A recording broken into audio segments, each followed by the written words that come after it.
सर्वदेष्टां धात्रे नमः। सर्वदेष्टां धात्रे नमः। ओम जगदाधार ओम जगदाधार सर्वदेष्टां धात्रे नमः। सर्वदेष्टां धात्रे नमः। ओम जगदाधार ओम जगदाधार सर्वदेष्टां धात्रे नमः। सर्वदेष्टां धात्रे नमः। सच्चिदानंद भगवान की जय। सत्य सनातन सनातन धर्म की जय। सतगुरुदेव भगवान की जय। अष्टावक्र गीता का आज श्लोक नंबर 7। एकादृष्टा असि सर्वस्य मुक्त प्राया असि सर्वदा अयम एव ही ते बंध दृष्टारम पश्यसि इतरम। सबका देखने वाला एक ही है। सबका देखने वाला एक ही है, कोई दूसरा नहीं। और कोई दूसरा है तो वो तुम्हारा बंधन है। तुम्हें यदि कोई दूसरा लगता है तो वो बंधन है। और निरंतर तुम निरंतर मुक्त हो। मुक्त प्रायोस सर्वदा। सर्वदा का मतलब निरंतर। ऐसा नहीं कि आज बंधे हो कल छूटो, ऐसा नहीं। तुम निरंतर ही मुक्त हो, सर्वदा मुक्त हो। सर्वदा मुक्त का अर्थ यही होता है कि तुम्हारे में बंधन नाम की चीज है नहीं। केवल गधे की तरह तुम्हें भ्रम हो गया है। जैसे एक गधा बिना बांधे ही बंधा रहता है, ठीक उसी प्रकार से हम भी बिना बांधे बंधे हुए। अच्छा, कभी कभी तो विचार करते होगे अपनी मृत्यु का। शरीर के मृत हो जाने के बाद हम कौन हैं? बंधे हैं कि मुक्त हैं? ले तो यही सब गड़बड़ करते रहते हो बाबा। हाँ में हाँ मिलाते रहते हो हमारे। क्या लगता है मृत्यु उपरांत आपको क्या लगता? अभी सोचो, बुखार से, एक्सीडेंट से, किसी से भी मृत्यु हो गई है तो आपको क्या लगा? मर गए हैं? शरीर से बंधे तो ही लग रहा है सब। मरोगे दोनों बात के तो मुक्त हो। ये दोनों बातें एक साथ करते रहते हो। या तो कहो मरेंगे तो या कहो मुक्त है। इनमें से आपको लगता क्या है? लगता भाई तो जो लगता है। हाँ। मृत्यु लगती है? ऐसा तो निर्बंध है नहीं। ये सीखी सिखाई बातों से जो है पूरा काम बनेगा नहीं। ये लगता है मरे। आपको क्या लगता है? मरोगे कि मुक्त हो? जैसे गधे को लगता है कि हम बंधे हैं, जबकि वो बंधा नहीं है। गधा बंधा नहीं है, लेकिन लगता है उसे कि हम बंधे हैं। ऐसे ही आपको क्या लगता है? आप मुक्त हो कि जो है मरोगे? बंधन की जगह हमने मरा शब्द लिया है। मरेंगे है ना। फिर इससे आगे सोच पाते हो कि मरने के बाद पता नहीं कहाँ जन्म मिलेगा, क्या होगा। इसी का नाम बंधन है। इसी का नाम बंधन है। और इसको इस तरह से जो है दृष्टांत के द्वारा समझने की कोशिश करें। घड़ा फूट गया, घड़े का आकाश मुक्त है कि बना हुआ है? तो ये बात तो समझ में आ जाएगी, इसमें शर्माओ मत।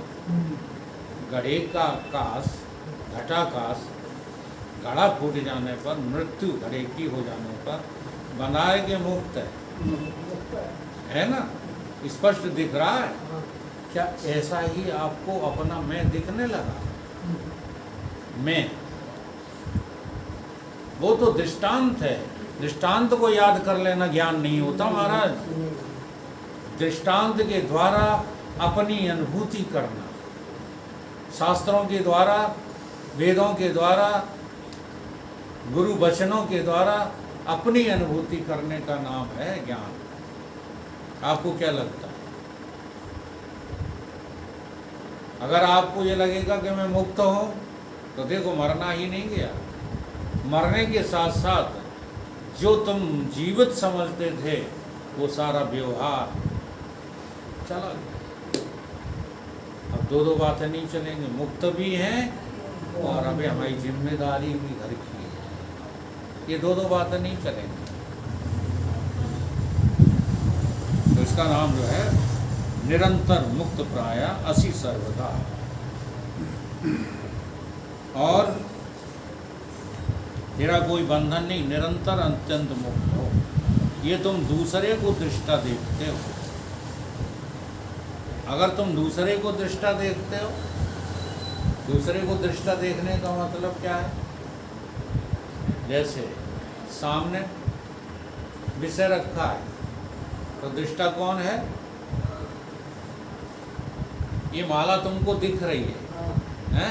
इस माला का दृष्टा कौन है? हैं? नहीं, तुम तो हो, आंखों के भी ना हो। तो आंखें दृष्टा है कि तुम दृष्टा? और ये दोनों बातें करते, हिम्मत जुटाई जैसे तैसे कि दृष्टा तो हम ही हैं। लेकिन जहाँ आंखों का नाम लिया तो कहने लगे आंखें दृष्टा। पक्का है नहीं। क्यों नहीं है? क्योंकि अभी इनके अस्तित्व को तुम नकार नहीं पा रहे। आंख के अस्तित्व को हम कहाँ नकार पा रहे? आंख जैसे आंखों पर चश्मा लगा हुआ लगा है कि नहीं, ऐसी नेत्र इंद्री भी आपका एक चश्मा है, आपके मन का एक चश्मा है। और मन भी आपकी अहिंसा का एक चश्मा है। ये अनेक चश्मा तुमने लगा रखे हैं। इन चश्मों को बस चश्मा देख रहे, चश्मा नहीं दिख रहे, अपनी में दिख रही। तो अन्य को जब तुम दुदृष्टा देखोगे तो बंधन में पड़ जाओगे। आप में तीन काल में बंधन है ही नहीं। जैसे सूर्य में तीन कालों में अंधेरा है, सूर्य अस्त हो जाते हैं? सूर्य अस्त हो जाते हैं? बोलो। नहीं है अनुभव तुमको? सूर्य कभी अस्त नहीं होता, कभी अस्त नहीं। न सूर्य उदय होते हैं न कभी अस्त होते हैं। स्थायी। सूर्य में आज तक अंधेरा देखा ही नहीं। सूर्य के लिए अंधेरा, उदय अस्त कहिए तो उदय अस्त तक ये तुम्हारे उसका देखो। और ब्रह्म बताएं, बदली है, बदली जब साजे आता है ना, तो अंधेरा हो जाता है। तो छोटी सी बदली, बदली का ज़्यादा से ज़्यादा आकार कितना होगा? अभी कल जानते हो क्या चमत्कार हुआ? ठंड में घनघोर वर्षा हुई, बिलौरा में वर्षा ही नहीं, नदौरी में वर्षा ही नहीं। तो बादल का साइज कितना है? समझो इस बात को, बादल का साइज कितना है?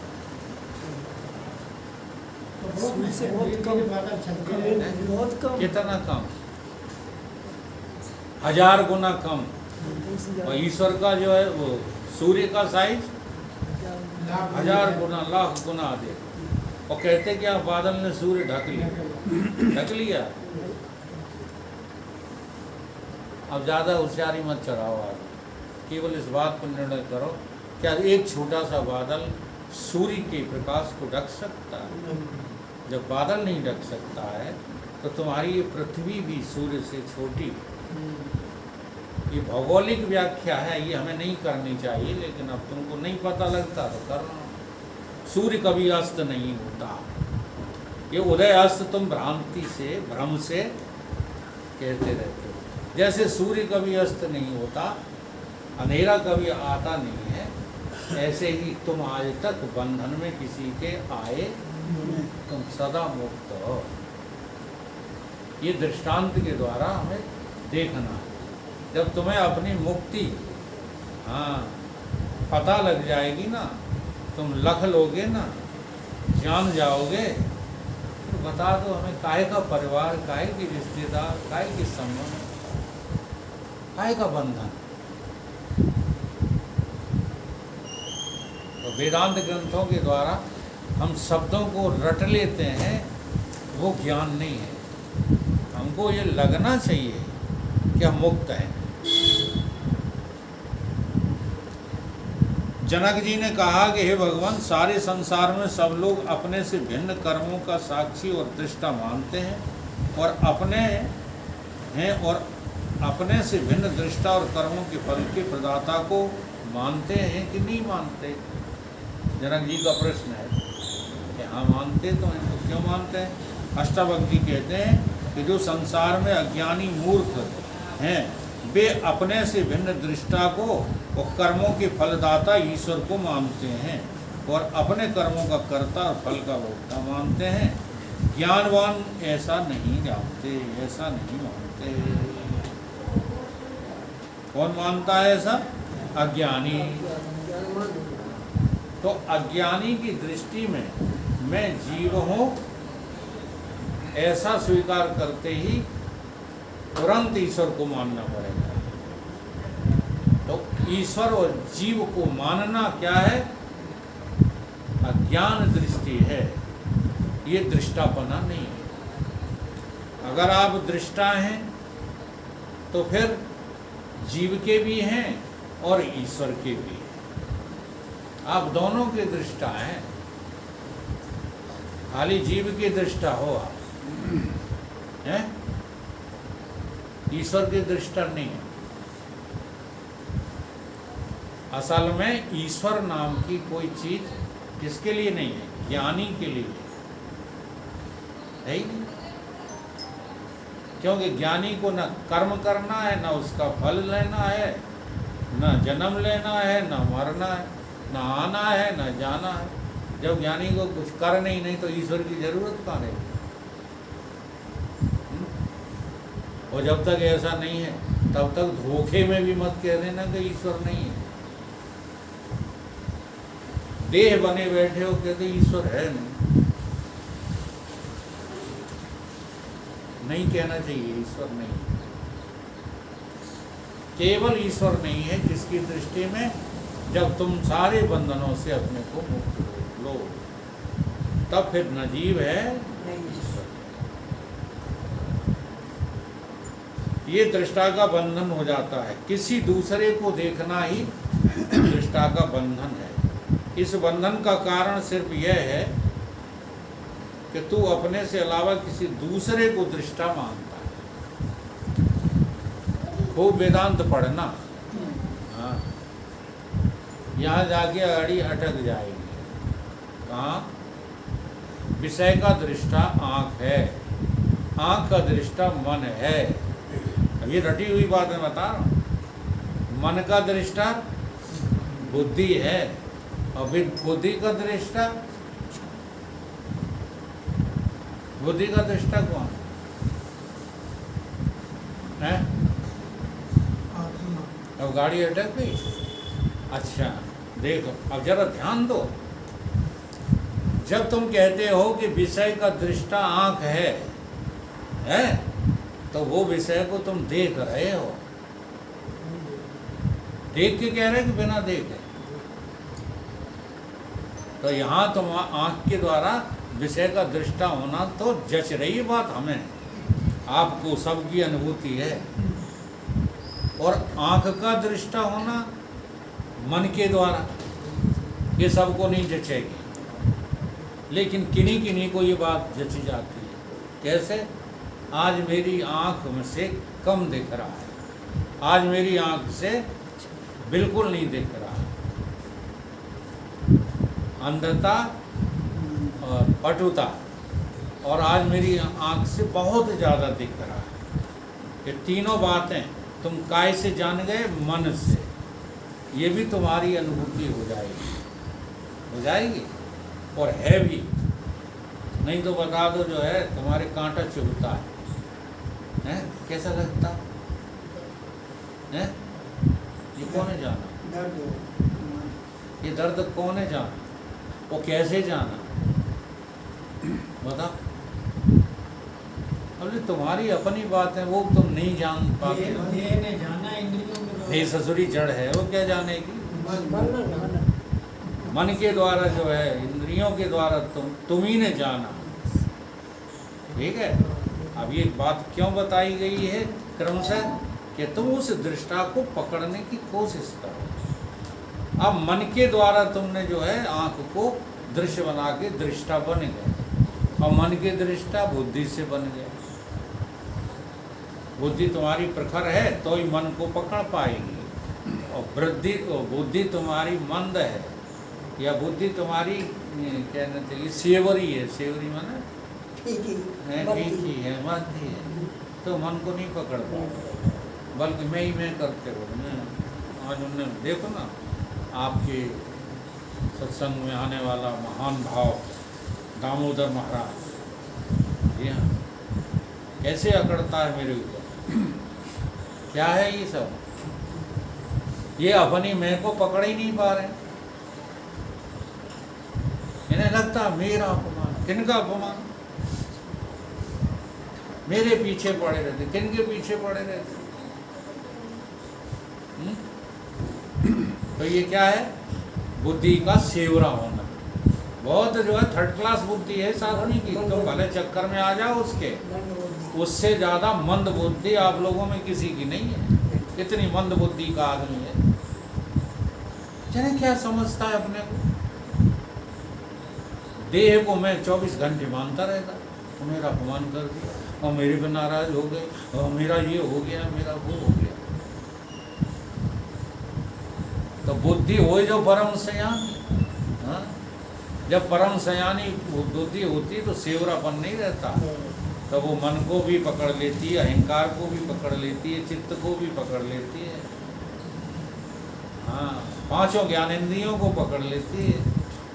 ये बुद्धि की भूमिका है। अब हमें बताओ, बुद्धि के दृष्टा तुम काय से हो? अब इतनी लंबी प्रक्रिया क्यों सिखाई? अगर तुम याद करके कह भी देते हो कि साक्षी के द्वारा, साक्षी ही बुद्धि का दृष्टा है, तो क्या तुम वो हो? अब प्रश्न ये खड़ा करो, क्या वो साक्षी आप हैं? ये आपको अनुभव होने लगा कि साक्षी के द्वारा बुद्धि के हम दृष्टा हैं, बुद्धि के द्वारा मन के हम दृष्टा हैं, मन के द्वारा विषयों के हम दृष्टा हैं। ये मन, विषय, बुद्धि, अहंकार कुछ भी है नहीं, हम ही दृष्टा हैं। ये आपको अनुभव होने लगा। अनुभव का फल बताएंगे फिर तो वेदांत को पढ़कर के तो तुम कहने लगोगे, हाँ एको हम द्वितीया नास्ति। फिर नानी क्यों मर रही है व्यवहार में? बता दो, क्या व्यवहार की जिम्मेदारी आपको अपनी नहीं लग रही? फिर काय के दृष्टा बटन के कचनिया के काय के दृष्टा हो? अगर आप दृष्टा हो, ये वाले निरंतर दृष्टा हो, तो फिर संसार में तुम्हारी कोई जिम्मेदारी नहीं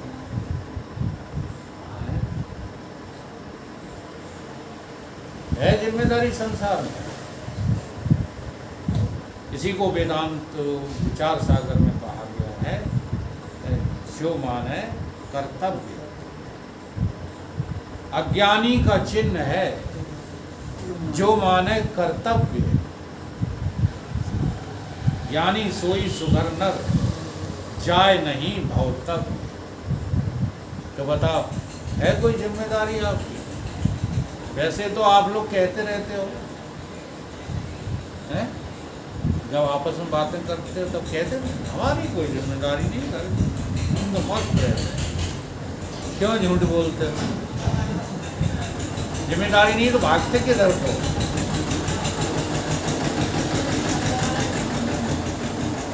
इस प्रकार से निरंतर दृष्टा अष्टावक्र जी महाराज कह रहे हैं जनक जी से कि जनक तो निरंतर दृष्टा है।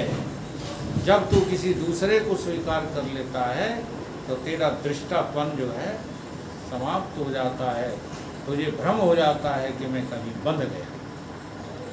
ये बंधन नाम की कोई चीज है नहीं।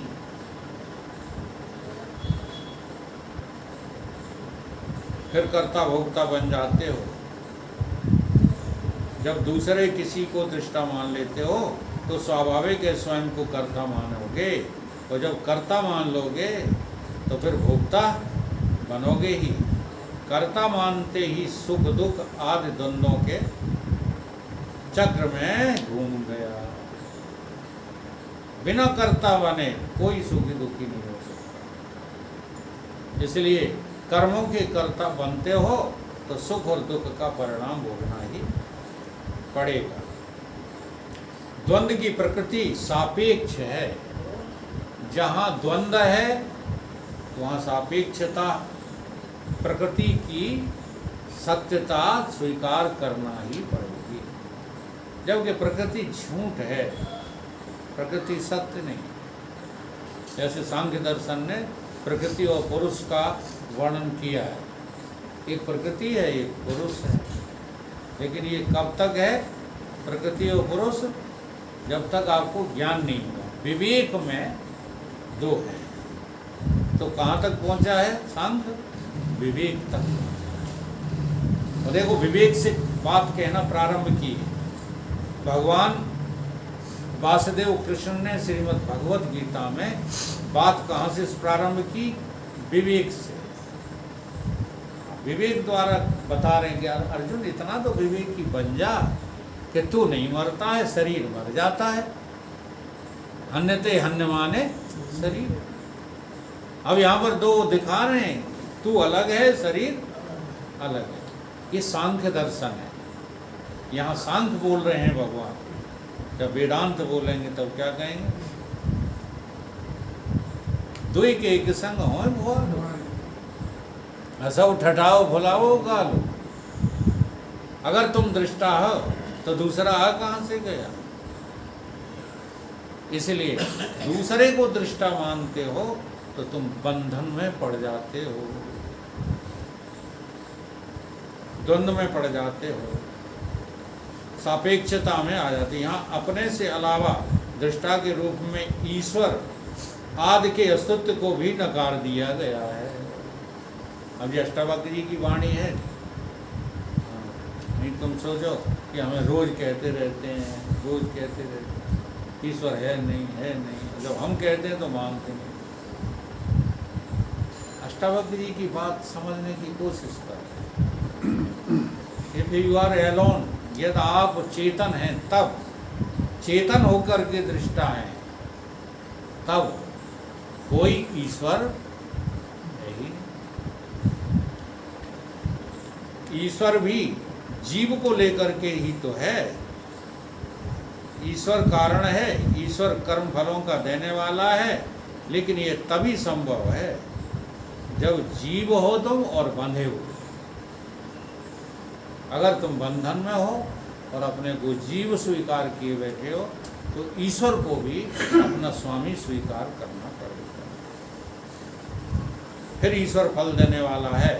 लेकिन ये तभी संभव है जब बंधन नहीं है। तो जीव कहाँ, और जीव नहीं तो फिर ईश्वर कहाँ है?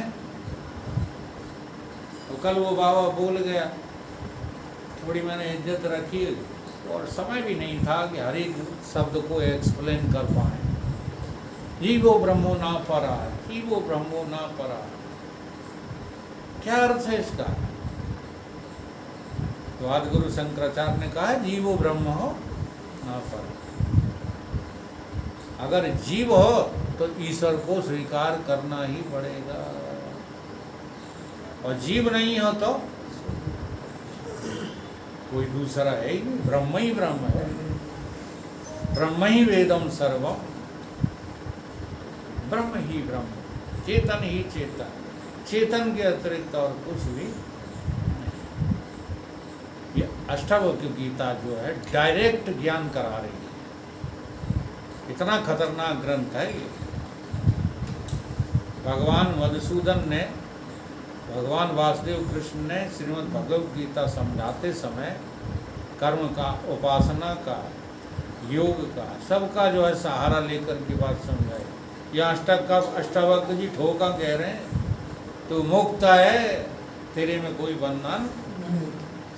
लेकिन जनक जैसे साधक होगे तो ये बात समझ पाओगे।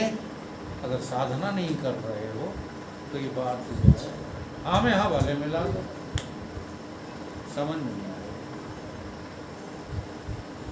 जीव कहाँ और जीव नहीं तो ईश्वर कहाँ।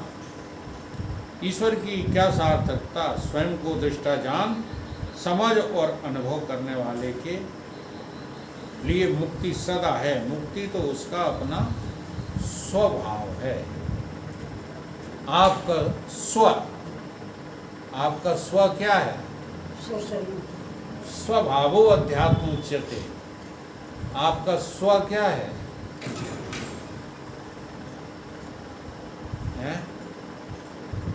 आपका स्वभाव क्या है? कहते नहीं आपका स्वभाव। जरा आप अपना स्वभाव बताइए, क्या स्वभाव है आपका? आपका स्वभाव क्या है? क्या? मनुष्य बने बैठे स्वभाव। अच्छा, मैं पिता हूँ, ये आपका स्वभाव है? स्वभाव। विजयानंद जी, आपका स्वभाव क्या है?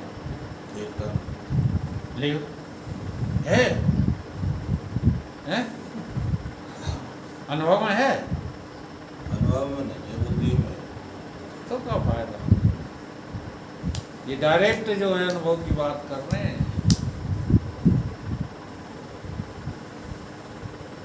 न जाने कितने स्वभावों में जी रहे हैं हम,